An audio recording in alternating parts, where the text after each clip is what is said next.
Welcome to the SEO Insider with your host, Seth Price, founder of Blue Shark, taking you inside the world of legal marketing and all things digital. Welcome, everyone. We are thrilled for part two with Adam here from Open Jar Concepts. Welcome, Adam. Thank you. Great to be here. You know, we've spent a lot of time over the years at different conferences talking big picture, and you guys have always been very strong from the TV mass media angle, and I've always brought stuff from the digital sort of traditional search SEO perspective. And the reason I wanted to have you back on is I feel like what we have been seeing over the last months, quarters, has been a correlation more than ever between mass media and search, and that, you know, in essence, not a bad time to be an SEO. We are seeing much of what transpires with mass media reflected in people not calling directly from their phones necessarily, but people then coming back through web channels to interact with law firms. I want to get your thoughts on what you're seeing. Oh, that's exactly what we're seeing. Look, it's just so natural. We're so conditioned now to even before we call anything, to go and do our own research first, which could be as simplistic as looking at someone's website.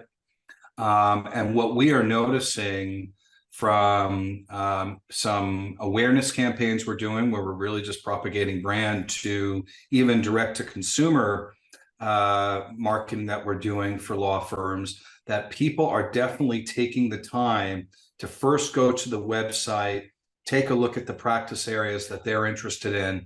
We're noticing direct from launch to lift. So SEO, other organic lift, sometimes as much as 25% or higher than previous months where we were not live doing the marketing we're doing for those campaigns. So it is directly correlatable.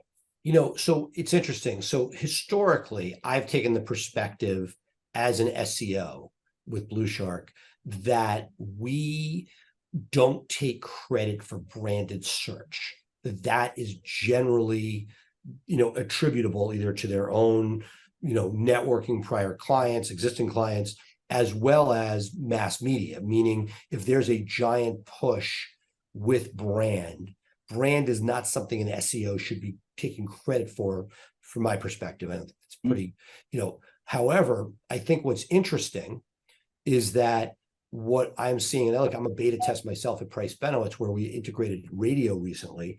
We've had some of our best months to date. Very little is attributable directly to radio. Yep. And look, there are other factors. We're happy to have some good referral months, yada, yada. But what, the question that is sort of, we know is there, we know the Google algorithm is rewarding branded search with the algorithm for traditional search, let's say where you're looking for money keywords or long tail, but that, is there a correlation where people are basically, they know a brand in the back of their head, so that there's a certain amount you're going to get credit for from direct traffic where the brand is mentioned. The question is, when somebody's doing a search, is that brand in their head enough so that when they're given 5 choices or 3 choices, that's going to push somebody psychologically over the edge to push one over another? Whereas had they not done the brand, it would have been a different result. That the reason somebody's clicking on it or giving it a second look after they've searched for Phoenix car accident lawyer is that they know a brand in the back of their head that wasn't maybe the main reason they did the search, but that the dues you've paid, the money that they've contributed and put in to that campaign, that you're in a position where you reap benefits beyond just branded search that's coming to the site. I mean, I don't see how it doesn't. And most certainly the numbers are leading us to that KPI, that it's very symbiotic. That if what is branding, right? What is happening when someone's seen your TV spot on television, hearing it on radio? We're just ingraining it.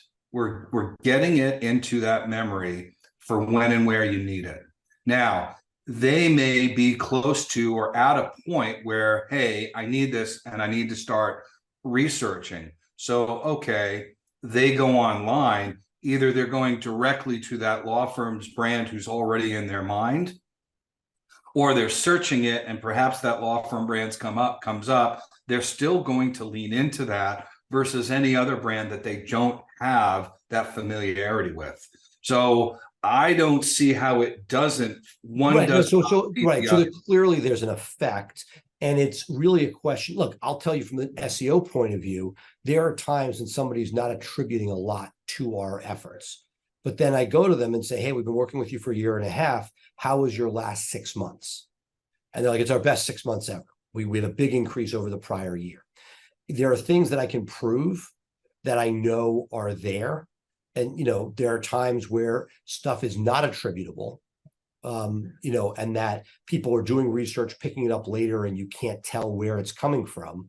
And so, that 1-2 combination, we have a couple prominent players that are major TV players. And it's interesting because, we know the Google algorithm has given us this huge advantage for TV players, like it or not, it's a thing. Right. You could try to compensate for that, let's say with paid social, some sort of form of cheap traffic that comes through, and it allows you to that gives you that extra advantage to try to help the algorithm see you as a trusted brand. I think what I think that I'm hearing from you, from other TV people, is that, look, there's less and less attention on broadcast TV. I don't know are you getting luck? This is sort of a pivot question. Are you seeing much response from OTO? Do you see, is that working, or is most of your investment for single event players in broadcast still? A lot of it is still, look, I don't not see the benefit of OTO, but that is a long game that not everyone has the patience and capital runoff to play. I still would not, even in our now years of sky is falling on broadcast and local cable, I would not pull off of those just yet. And I don't know if I'm ever going to advocate for that, because it is going to continuously be harder if you abandon those platforms, those traditional platforms, to get the kind of cost-effective frequency that media is going to give you. You're noticing on OTO, it is a higher, more elevated type of brand you're seeing. They've got the money. They also have a much higher level of brand equity. And so if you don't have those two things, I wouldn't say ignore it, but I wouldn't put all your eggs in those baskets either. Right. No, right. And it's interesting watching a lot of the Friends retrospectives with the death of a cast member from the show. And it's reminding me of a time where everybody watched must-see TV on Thursday night. It was ubiquitous. And there were certain things like local news, and which would stay to the end to see sports. There might be a rerun of MASH, or in later years Seinfeld, that were there. And not that there still isn't a population for it, but where is that going? Who is still there? Now, the good news is, I think for most PI lawyers, is that very often it's the demographic they want, and that there still is an audience that it will resonate. So that the question is, what I'm sort of surprised at is that I am seeing, as I think you probably are seeing, a greater correlation, and it may be how we watch, that even when we watch TV, whether it be broadcast or streaming, it is rare that any of us watch without a phone in our hand. And that before, there was a phone, like an old school phone, where you might dial a number and call in. But today, you may be doing an immediate search for a brand at that point, A, and then B, that because of the fact that you're not thinking of dialing right away, that there's a certain amount of research, as you mentioned, being done, but that if something is top of mind and you see it again, it's like my old school way where I wanted to be in the paid, the 3-pack, and the organic. If I could run the table, you were Right. building brand as somebody walked down. Well, if they're everywhere, they must be great. And I'm wondering whether or not this is the new version of that. They're on TV and they're there. Wow, if they're in both these places, this must be something I need to do business with. Versus I heard something online, I do an independent search. If that group that was broadcast isn't in those search results, you may not pick it up. Now you can buy your way to the top with paid search, and there's nothing wrong with that. But that's a pretty expensive low ROI where you're double dipping. You're paying for one and now the second. So unless you're getting crazy click-through rates on PPC, it is a tough, expensive game where your cost per case isn't just what you're paying, Adam at all, but it's that plus a paid campaign to make sure you're relevant when somebody's searching. Yeah, look, I think that we coined a phrase or term called hybrid fusion, Seth, and that is basically an acknowledgement of how many different places you need to be to make all your marketing work. From SEO, which I'm glad there's folks out there like yourself who do that, because we do not. We play in other traditional and non-traditional, from TV, radio, print, billboard, social media. And we tend to pull all those strategies together so it's all rowing in the same direction, because as standalones, I don't see any one of those as a standalone potent enough to drive what is needed in today's media consumption environment to do it on a one-by-one basis. And that's why, when I told you earlier before we got on the call, I've been working with Drew Bavona Law, and Ryan Ranella, who's been watching all of Drew's SEO and handling the website. It has been exhilarating for us to see, hey, I'm used to hey, what do you mean every call that's gone to a case hasn't come off the TV or the radio? However, calls and cases and click-throughs are happening that weren't happening previously, because now everything's working together. It's been exciting to see that data. No. Look, it's exciting. There's no doubt that this is not your imagination or my imagination. There's something there. But let me ask you this. Yeah. When we look at, which piece is it? Because before, this is the irony. If I go back, I don't know, 5-10 years, there were people that were making so much money off TV that they literally ignored digital. They just didn't care. Some of my mentors in the space, and ironically, some of the agencies have been bought, but there was one TV agency that had a digital arm, as they felt they needed to. Actually, two of them, where they weren't just bad, but they were god awful, like best practices, irrelevant, which meant that they were essentially punting on any money being made from digital, and essentially just not wanting to mess with anybody else. And all of their revenue was coming through directly from TV because they weren't showing up in search. And so is it not only that there's a smaller audience, which is true, right? There's less eyeballs watching TV to pay more to get these, but is it that the consumers, even ones that aren't as educated, are getting data points from multiple places, that the idea that you're going straight from a TV ad is almost, it used to be something that was possible, is, brand still works, and there are people that get over the hump and have a pure brand. Like, Morgan has done something where, when my kids know the name, that they've created something and spent enough money to get to that point. But for everybody else, unless you become a household name in a market, you're essentially, is it now that you're just part of somebody's entire consciousness, and that it's giving you an advantage when they go to search, but that people aren't going direct from an ad the way they once were?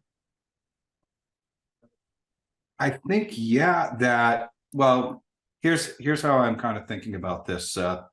And I don't know if you do much social media shopping. I call it getting Instagrammed, and it happens to me quite a bit, and my wife, right? I see an ad in my stream. I probably see it 6 times till they've finally broken me down, and I just bought something I probably didn't need. However, I was able to do that transaction with a few clicks of a button. I never need to speak to anyone. I Apple Paid it, done. I think in some way we are very trained right now to see and hear, but act through digital, act through accessing the digital market, because we are so well trained to do so. It is so convenient. Many of us don't love getting on the phone with someone we don't know. And honestly, I think people, especially as younger and younger generations come, they're so not used to not really talking to people. I'm concerned about social ineptitude. That's a whole other conversation. But I think that... Okay, I get you. So see what I'm saying? Let me ask you a sort of a digressing question off of that. Yeah. I get those ads, we all do, and a certain amount of impulse purchase. Every once in a while, I go and Google the product outside of the ad, and more often than not, it is substantially less if I'm not paying the Facebook reseller who's getting that widget to me. The moment I Google it, I'm like, oh, this is available everywhere. This guy just has a very clever way of presenting it to me that I wouldn't have. It's on Amazon for half the price. I'm making that up. 30% less. And the question is, is that, that ease? And again, I think about it that way, because most people aren't me and aren't doing that, but is there a social proof, whether it be through social or whether it be through search, that if I'm seeing it online, it's taking on a different meaning in the buying process? I think that's what you were sort of alluding to before, than just seeing a brand on TV. That's interesting. Oh, this is one of the people that's out there, so it must be legit because I'm seeing it through that medium. Oh, and look at I'm talking about products right now, but I could equate this to the law firm presence. And listen, I follow a lot of them, especially through our Instagram, page, that I'm seeing more and more law firms, maybe even some of them who just aren't doing TV, that are going all in on high quality, important, engaging content on social media, and they're posting 3 to 5 times a week, and they're probably pulling engagements from it because they are acting and mimicking within the same model that I was just talking about, which is basically revolutionized non-big box retail. I really think that, but there's no free lunch. I'm telling you, I have seen. I put money. Oh, I don't know that it's a free lunch. No. What I'm saying even more so, I apologize. This is supporting the idea that broadcast still works, in that when you just do social as a brand play, I've done it. I've seen clients do it. That it is not. There's a reason that lead gen is not social first. You're right. You've got to start at the look. When I entered this business, and that was a long time ago, the saying we had was like, there's nothing like the power of TV. Now, I still believe that TV's just taken on a different meaning. What you and I might talk about as television, and my daughters might talk about as TV, are probably different. And I'm still hearkening back to the earliest days of broadcast, and they just they're thinking pure stream, right? But can I get to your daughter? That's again going a different direction. Where is your daughter going to find her PI lawyer? Not your daughter, because you know thousands of them. But how, where is the average Adam daughter, going to be able to find it? Because I get it, you're top of funnel for many people, and it's still effective. I get it. It's not that it's not effective, but the question is, what is the cocktail that's needed in order to make that happen? I think what we said earlier, look, it's an all oars in the water kind of thing. I think SEO is extremely important to it. I think that broadcast and streaming, both extremely important to it. And that's a TV and radio analysis. And then I think, working social media, I don't think in terms of how we can call them potential plaintiffs or claimants. We can also call them consumers. I don't think the theory behind a consumer must see something 3 to 4 times before they'll take any action is lost. I still think that's in place. The thing that we have to keep working towards is how many ways we have to get in front of them now so they see it or become familiar with it that 3 to 4 times. And maybe we're dealing with a more skeptical audience. Maybe it's 4 to 6 times, and which wouldn't surprise me. But I think that everything we're doing, everything that we're discussing here is the required mechanism to reach that audience. We moved in a different direction. Seth, we moved more towards trying to be, or not trying, I think successfully executing from an engaging, memorable, branded content. There is the traditional law firm ad that I think law firms will run until the end of time because they feel safe doing that. There's the kind of ads we like to do, which becomes more about telling a law firm's individual story from an entertaining and memorable way. And that's how we jump a few of those barriers to get people to remember the firms we represent when it's time for that consumer to call. But you're sort of answering your own question. If that's your predilection, that's going to be less call to action, more brand, which means the good news is you're differentiating yourself from call now, have you been hurt? The bad news is it's not direct call to action, which means that you're going to have to pick the person up somewhere else. I think long-term you're playing it the right way, but it also, I see, you're not the only group that plays that game. And it's sort of like people are like brand. It's like, well, at some point it becomes a brand, but until then you're just pissing money away. So once you get to the point where that story is out there, that's great. But as much as we think of ourselves, it sometimes takes that, whether it's through social or whether it's through search, the name to be seen again before it connects. And the good news is you paid your dues and you've done a great job painting them as the person they want to go to, but it may or may not stick in their noggin enough to actually do the search. I don't know. I think that's maybe where we could have a difference of opinion, I'll say. Well, I'm not saying, I'm just questioning. This isn't all the ads are end tagged. So at the end of the day, everything has a call to action, but there's a story to get there that makes it interesting enough to watch. So many law firm commercials are not interesting enough to watch, and they are as quick to be turned from the channel than they were as they came on the air in the first place. The ads that I think law firms need to start thinking about creating is something that is going to be watchable and desired to be watched by the audience. And that's probably one of the most important things you can do, because when most people are seeing your ads, let's take it, the lion's share of people who are seeing and hearing this content in real time, it might not even be their time that they need the lawyer yet. And we may have talked about this in our last one, and I've talked about it in different conferences. And now it's not always about now that you're building for, you're building for yet, because most people don't even know they need an attorney. But it does not hurt you to make yourself familiar to everybody, because at some point in time, a large set of people in our society will need an attorney for an accident, for anything you can think of. There's usually going to be a need for it. And if you don't know the first place to look because you've been tuning out the ads because they were just too disengaging to care about watching, well, then you're going to be starting from scratch when it happens and call the first one that pops on air. So you're either playing a numbers game that way, or you're playing the longer game. That being said, if you're still creating an interesting idea, you're still putting phone number on there, you're still putting a QR code that goes to the domain and writing out the domain itself. Maybe they're then snapping a picture of the end tag and going and looking at it later. Now here comes the search. Now comes the direct to website. So what do they call in that second?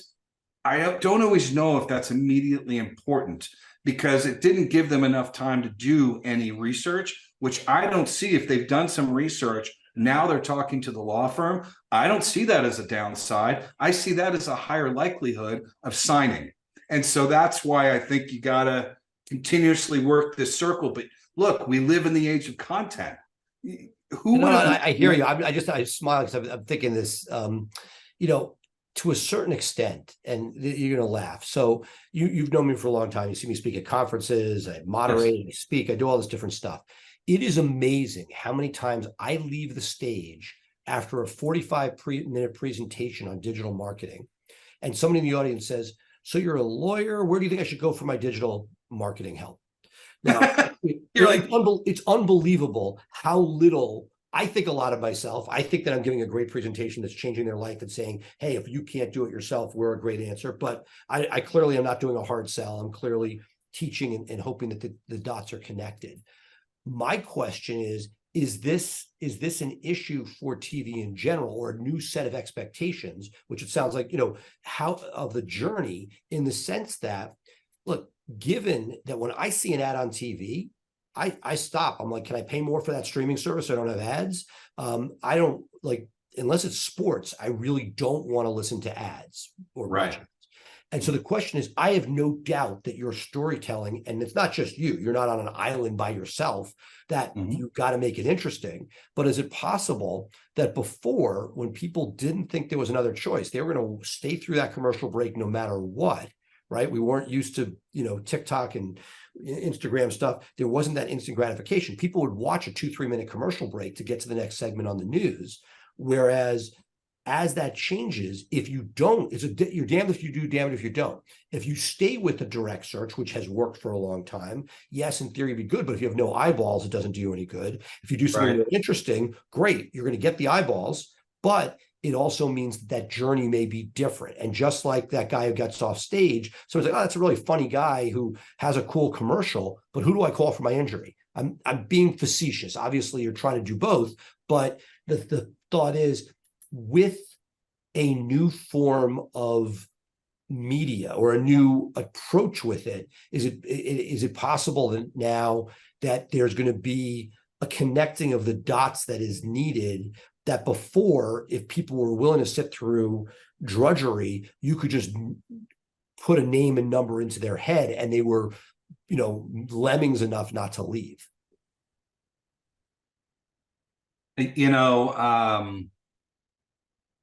I've had similar things happen with my speaking engagements, because I know when we speak, we're not supposed to really be about promoting ourselves. We're supposed to be educating. And I've sometimes walked away as dumbfounded as you have. So I get that part.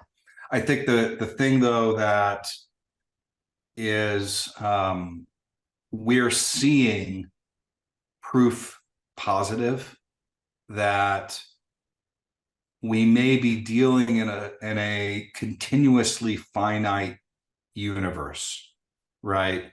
Kids today will probably never be talking about cutting the cord, because there'll never be a cord to begin with. They are born in streaming and on-demand television content, whether you say television is Peacock, Netflix, or YouTube TV. That's where they're getting their content. But we're finding then other places to penetrate them. And as OTT becomes more viable for lesser brands with lesser brand equity and finance, they will expand into those platforms too. And there will be a pathway to it. It's just not for everyone yet, in our analysis and opinion. That still leaves radio. You're still really, such a large subset of the class at this point. The average class is on your XMs and Sirius XM, and still taking in broadcast radio. So we're still getting a great deal of reach there. We are not as abstract and creative on TV, on radio. Obviously, you don't have the visual, so we have to be a bit more traditional and explanatory than we are in TV. We have to push a little bit harder for call to action, but not too much, because we still don't want that effect of abandonment, which is worse to me if you've only got a finite audience, you better do all you can to keep them, because losing a finite audience doesn't get any worse than that. You're now whispering in the wind. And then, of course, I still believe social media, and there's so many types of social media, but there's enough where you can find the people who are even going to be serious. And at the age of looking for an attorney, you can still find them. At the end of the day, it isn't that easy for the people we're trying to target to escape. We're gonna find them. We're gonna be everywhere.